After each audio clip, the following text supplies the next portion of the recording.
Cuando hablamos de memoria a corto plazo, nos referimos al almacenamiento de pequeñas cantidades de información durante breves intervalos temporales. La memoria a corto plazo se ha estudiado muchísimo.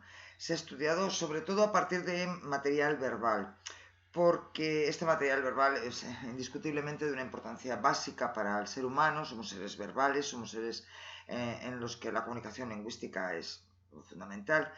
Y por lo tanto, incluso cuando los estímulos no son verbales, con muchísima frecuencia la gente tiende a servirse del repaso verbal para mantener los niveles de ejecución durante al menos un breve intervalo temporal. De todas formas, también se ha estudiado ampliamente la memoria a corto plazo en relación con información de tipo visual, de tipo espacial, y aunque en menor medida, pero también de manera muy significativa, se ha estudiado la información táctil y, por supuesto, también la información olfativa y gustativa. ¿Cuáles podrían ser ejemplos de memoria a largo plazo? Bueno, un ejemplo muy trivial, que se suele citar mucho, es esa capacidad que tenemos de retener una serie de números, en concreto un número de teléfono que nos interesa durante un breve, muy breve espacio de tiempo, justo el necesario para buscar, para echar mano del móvil y apuntarlo a nuestros contactos, o antes para buscar un boli y un papel y poderlo apuntar. Pero hay otros muchos ejemplos, muchísimos, continuamente. Por ejemplo, para entender esta frase y para entender esta pieza del discurso que ahora mismo estáis oyendo, necesitamos retener en nuestra mente el principio de la secuencia, el principio de la frase o el principio del párrafo, mientras escuchamos o leemos, en otros casos, el resto. Si no fuéramos capaces de almacenar, aunque sea muy brevemente, determinados contenidos, sencillamente no podríamos seguir el hilo del lenguaje, ni del lenguaje oral ni del lenguaje escrito. Otro ejemplo muy habitual e importante es mantener determinada información durante el tiempo necesario para utilizarla y luego sencillamente se va a desechar. Un ejemplo muy claro es cuando estamos haciendo una cuenta. Cuando estamos haciendo una suma, necesitamos, aparte de recordar las reglas de la suma, necesitamos recordar cuánto nos llevamos desde las decenas a las centenas, por ejemplo. Esa información de que nos llevamos, por ejemplo, 3, necesitamos mantenerla mientras hacemos la suma de las centenas. Por ejemplo, si no, no podríamos hacer la suma. Y por supuesto, inmediatamente, en cuanto hemos utilizado esas 3 que nos llevamos, desaparece porque ya no es necesario para nosotros mantener esa información. La memoria a corto plazo se caracteriza porque puede mantener una pequeña cantidad de información, alrededor de 7 elementos, de manera activa durante un breve periodo de tiempo, entre 10 o 15 segundos. Es muy conocida, muy famosa y muy estudiada, muy asentada la llamada ley de Miller, que nos dice que el número de objetos promedio que puede una persona estándar retener en su memoria a corto plazo es 7 más menos 2 objetos, 7 más menos 2 ítems, es decir, entre 5 y 9.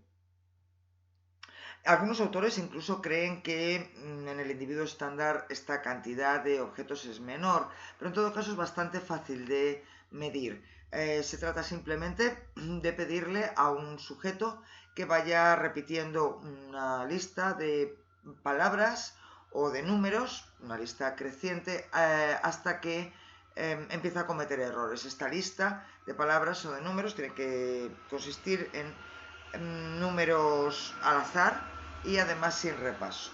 Y entonces se empieza a ver qué es. Aproximadamente a partir de una lista que contiene 5, 6 ítems, empiezan progresivamente a cometerse errores.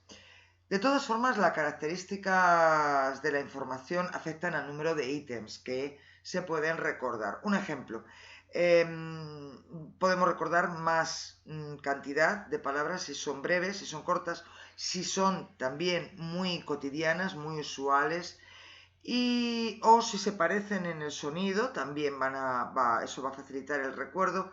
Y algo también muy interesante es que se recuerdan más si están relacionadas semánticamente, si pertenecen a la misma categoría.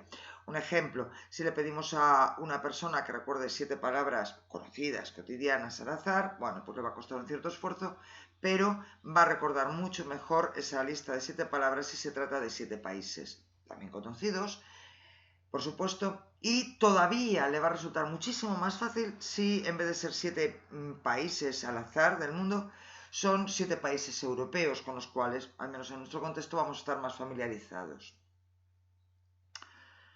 Otro ejemplo de cómo se puede ampliar el contenido de la memoria a corto plazo es agrupando los objetos. Por ejemplo, muchas veces nos es más fácil recordar el número 36 que los dos números 3 y 6. Por eso muchas veces al recordar números de teléfono, en vez de recordarlo todos individualmente, les agrupamos en parejas, o incluso hay gente que lo hace en tríos de números, y de esta manera, aunque ampliamos la complejidad interna de cada ítem y eso hace el recuerdo un poco más difícil, lo compensamos y lo recordamos mejor el conjunto porque reducimos mucho el número de ítems y eso facilita el recuerdo. En todo caso, la capacidad de la memoria a corto plazo no solo es pequeña en cuanto al número de elementos que podemos recordar, sino también en cuanto a su duración.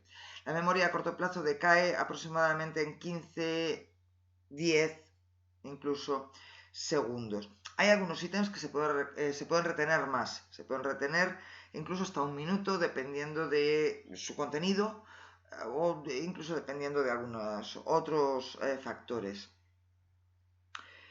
Por ejemplo, podemos alargar considerablemente la duración en la memoria de estas 5 palabras, por ejemplo, que queremos recordar, repitiéndolas. Repitiéndolas normalmente de manera verbal, repitiéndolas a veces en voz alta, pero muchas veces simplemente de manera mental, y de esta manera lo que conseguimos es que esa información vuelva a entrar una y otra vez en la memoria a corto plazo. Aunque hay un riesgo de que la información se deteriore, aún así, si somos capaces de mantener este bucle que mantiene esta información continuamente durante un cierto tiempo en la memoria a corto plazo, vamos a alargar bastante esta duración. De esa manera vamos a tener más tiempo para gestionarla, pues para apuntar en un papel las palabras o los números que queríamos retener o la información en concreto que queríamos utilizar pues, para hacer una operación aritmética o para cualquier otra tarea. Después de este tiempo pueden pasar dos cosas. Lo que puede pasar, y con muchísima frecuencia pasa, es que la información se pierde, sencillamente decae, sencillamente ya no somos capaces de mantenerla y si no nos esforzamos lo suficiente, a veces incluso esforzándonos, la perdemos. La otra opción es que la información se transfiera a la memoria a largo plazo mediante un esfuerzo consciente que puede darse de distintas maneras. Una manera es la repetición mental, esa repetición que nos ha servido en principio para mantener la información durante más tiempo en la memoria a corto plazo, ahora nos puede servir para que pase a este otro, vamos a decir, almacén, aunque no sea una palabra correcta, de la memoria a largo plazo y ahí sí que se va a conservar, se va a codificar con mucha más profundidad y la vamos a poder almacenar durante un periodo de tiempo muchísimo más largo. Otra manera de conseguir que los contenidos pasen a la memoria a largo plazo y sin duda, en principio, la más eficaz, no es repitiéndola mentalmente, que es lo que solemos llamar aprenderse de memoria, sino dándole un sentido, asociándola además con otros contenidos que hemos adquirido, que hemos aprendido previamente y por lo tanto haciendo un procesamiento mucho más profundo de esa información. Esto desde luego va a ser muchísimo, por lo general, muchísimo más eficaz y va a conseguir efectivamente que esos contenidos se retengan durante un periodo muy largo de tiempo o incluso durante toda la vida. En todo caso, es muy importante la motivación en este momento, en este paso de la memoria de corto plazo a la memoria de largo plazo. Si nos interesa esa información, si realmente estamos interesados, la transferencia es mucho más fácil y es mucho más probable.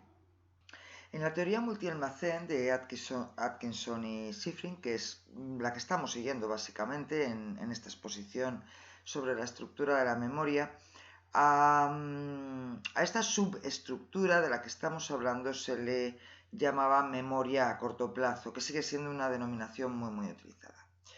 Sin embargo, muchos autores hoy en día prefieren hablar de memoria de trabajo y otros muchos, a mi parecer los más acertados, consideran que la memoria a corto plazo en realidad es solo una parte de un sistema más amplio y este sistema más amplio sí que debería denominarse memoria de trabajo. ¿Por qué esta diferencia? Bueno, la memoria de trabajo sería un sistema que consiste tanto en un mantenimiento temporal de la información, y ahí estaría lo que se llama tradicionalmente memoria a corto plazo, pero además sería un sistema para la manipulación de la información. Una manipulación que es indispensable para realizar la mayoría de las tareas y en todo caso muchas de las tareas complejas.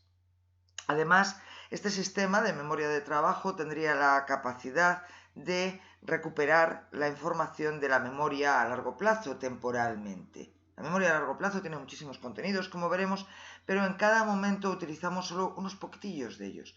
Bueno, la memoria de trabajo sería la encargada de gestionar qué contenidos se recuperan, durante cuánto tiempo y cómo se manejan y cómo se entrelazan con esos contenidos que están almacenados a corto plazo. La memoria de trabajo sería una especie de escritorio o de banco de trabajo mental que sirve como base del pensamiento.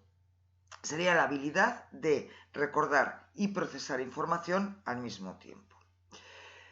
De todas formas, la diferencia entre memoria de trabajo y memoria a corto plazo es sutil, está sujeta a muchísimas discusiones, tanto teóricas como experimentales. Por lo tanto, aquí, bueno, no nos vamos a meter en esas sutilezas y sin llegar a considerarlas como sinónimas, a veces vamos a hablar de ellas pues casi como si lo fueran. Desde el punto de vista neurológico, podemos decir que el córtex prefrontal tiene un papel fundamental en la memoria del trabajo. Desde luego no es la única área del cerebro implicada, ni mucho menos. En cierto sentido podríamos decir que todo el cerebro está implicado en cualquier tipo de proceso psicológico. Pero sí que tiene un papel fundamental, y esto en dos sentidos. Por un lado, esta corteza prefrontal sirve como almacén temporal para los contenidos de la memoria a corto plazo. Es donde la información se mantiene disponible. Pero también, y quizás incluso todavía más importante, la corteza prefrontal es donde se recupera información de cualquier otra parte del cerebro. Y por lo tanto, esa información recuperada puede integrarse con la información a corto plazo para realizar cualquier tipo de proceso. Necesitamos estos dos aspectos para poder funcionar en el presente.